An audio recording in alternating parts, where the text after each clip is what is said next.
Graduated engineering with Bongani Gumede. So today I'm going to show you the operation of a stop button, or you can say a emergency stop. So I'm going to show you how it functions. So you've got the block, and always on the block it will be written NC, which means normally close.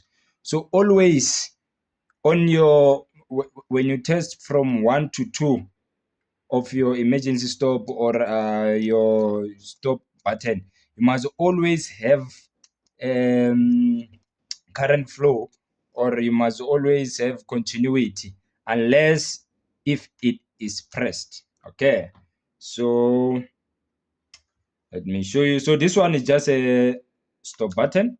So now, okay, I'm switching on my multimeter, putting it on continuity. So remember, if the multimeter beeps, it means that there is continuity. So, and first of all, remember, I've already connected them on 1 and 2. Okay, so if I put my one probe here and I put my other probe here, what we have is that there is continuity. So always it's normally closed. But what happens now? Okay, let me just try to make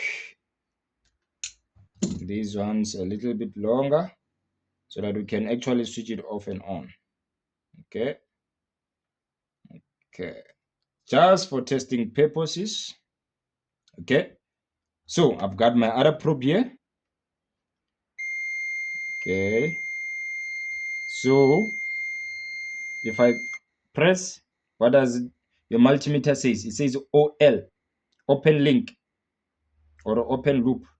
But if you don't press, what happens is that there's always current flowing.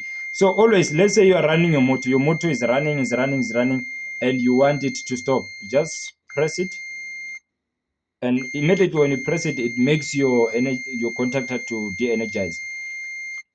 So in case of emergency stop button, when you press it, it locks in such a way that it doesn't goes up again. So that's why stop buttons falls under stop buttons. Usually they, after pressing, you press, but after there's continuity. But emergency stop, usually when you press once, like, it locks and doesn't go up. But I will show you an example with a emergency stop button. So yes, that's how a stop button works. So always there's flow of current, but immediately when you press stop, the current doesn't flow, or there's no continuity. So thank you for watching.